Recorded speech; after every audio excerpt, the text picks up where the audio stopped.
Welcome back to Creating Cooperative Kids. I'm your host, Bill Corbett. If you're just joining us, regular viewers of this show know that I use this last segment to answer viewer questions that come into my email box. Now, to send me your questions, simply send an email to questions@cooperativekids.com, and perhaps I'll select yours in a future episode. Now, to help me answer today's question, I've invited a few teenage guests back to the set to help me provide some answers to this parent's frustrating problem.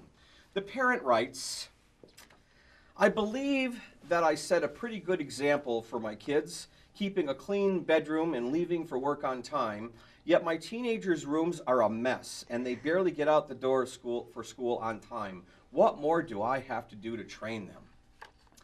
So it's a common question from parents, and it's very frustrating. And so in a minute, I'm going to ask my panel to see if they can offer anything to help me out here.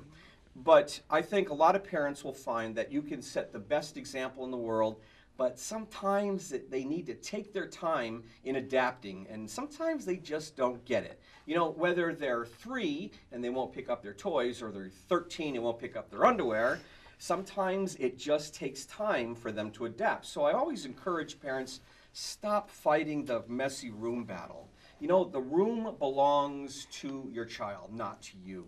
It's the one part of the house that they own, that's their space. Now, what the parent must do is set very clear boundaries about what is and is not allowed in the bedroom. For example, electronics, we touched on that earlier. Number 2, food does not belong in bedrooms. So and furthermore, if the teenager has been trained how to use the washer and dryer, parent has no concern about clothing. So if the parent knows there's no food in the room, the clothing problem belongs to the teenager, there's no electronics in there, why not let them keep a messy room? You see, sometimes if we force our kids to be messy, you can actually give them an organizational disorder. So you don't really want to force them to keep things up, because your concern, parents, is making sure things are healthy and clean, and making sure that there's nothing in there that could spoil or cause any problems. So I'm touching on the whole clean room, getting off to school on time. There's things parents can do about that as well. But before I talk about that, I want to open it up to my panel here. So Avery, Jacob, Rachel, you heard the question. The parent's question is, I'm a clean, tidy parent. Why aren't my kids doing the same thing? Who would like to offer something on that? Avery? Well, it's not that we're not wanting to, it's not like we're trying to not follow the parents' directions. It's more that we just don't want to. Okay. Yeah. Very bluntly, we heard it here, because he just doesn't want to. Either two of you have anything to offer about clean room syndrome? Well, occasionally my mom goes, hey, you need to clean your room. Okay, I'll get on it. Nah, but my mom lets me have a messy room. My opinion is, I don't know why, I don't like a spotless room, because it feels unlived in. It's my room, I live here, pretty much. But sometimes it just gets so messy, I get fed up, and I go in a cleaning frenzy. And I get angry, throw some clothes on the floor, pick them up, put them the right way. It's kind of like organized chaos. So how long, when you do clean your room, how long does it stay clean? Are we talking days or hours? Maybe a week. It Oh, a depends. week. That's awesome. Maybe. Maybe. It depends on what time of year it is. If it's winter, it's a couple hours. Summer, couple hours. Jacob, what do you think? Well, after I clean my room, it generally stays clean for maybe 20 minutes, and then then it'll get messy again. But like what Rachel was saying about organized chaos, I think mostly the teenage mindset is chaos is order and order is chaos. So it's the exact opposite of how a parent would think. You heard it here. You heard it here. This is the message, and this is really important. Okay, so let's switch to the other topic, which is getting off to school on time. Now, let's look at the parent's responsibility, because parents should not be badgering you to hurry up, let's go, get ready. A parent's job is to make sure that there's nothing in the teen's room to keep them up late hours, and make sure that that is quiet time. For example, that phones are shut off at certain times, and parents have that capability with today's technology. You can actually deactivate telephones at a certain time, which is very important. If you want to know more, contact my office. But parents should also make sure that there's an established bedtime. And when I say bedtime, it means going to their room, not going to sleep. You can't make your kids go to sleep. You can only make them go to a room that's conducive for sleepiness. Okay, so parents need to make sure that the child or the teen has adequate food to eat, they have a balanced meal, and that you get enough rest, and that you have quiet time, and so that things like television programs are kind of shut down at certain times of the night so that the teen can actually have, their mind can begin to calm down a little bit. And so I want to open that up to my panel. What about that? The parents who say, why don't my kids get ready to get off to school in time? What about it? Who'd like to offer something on that? Avery? Well, it's not that we just don't want to get ready for school. We know we need to get to school. It's just that we wake up, we're just too tired to. Because when we wake up, we're all tired, and if you want to do something like you go to tie your shoe, you lean your head back and you fall asleep while trying to tie your shoe.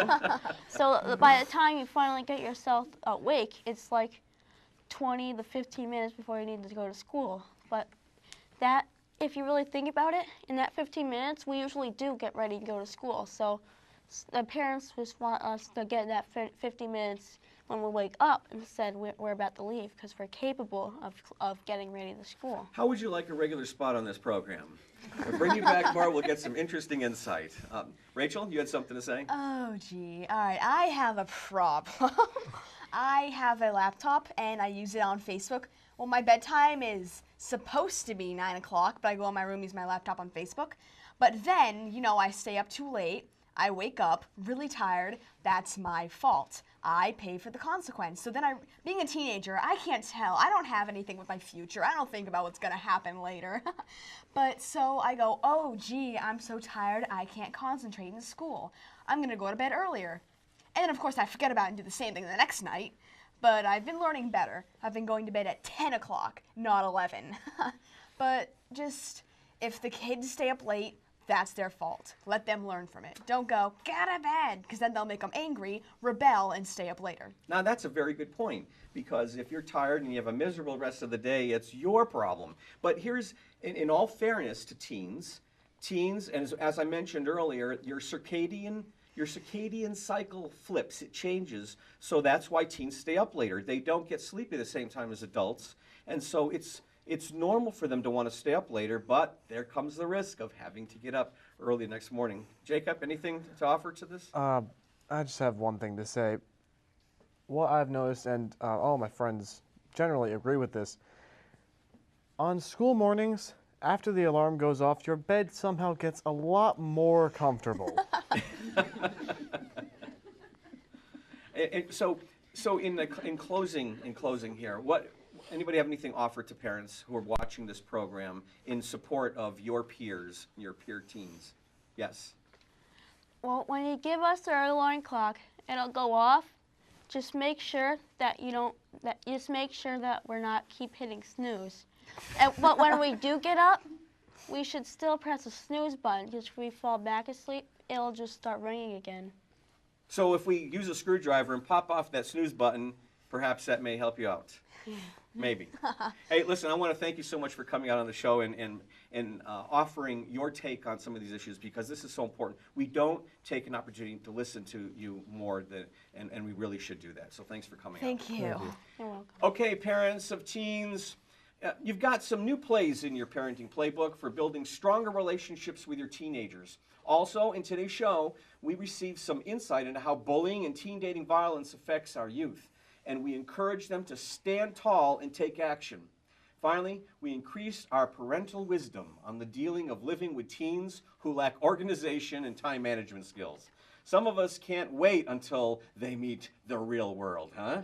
Well, join me for future episodes of this program as I offer more tools to help you rebuild your discipline toolbox as an awesome parent or teacher. If you'd like to get this program in your local viewing area, contact my office to find out how. Making the world a better place to live begins at home as engaged, encouraged, and masterful parents. I'm Bill Corbett, and I'll see you the next time on Creating Cooperative Kids.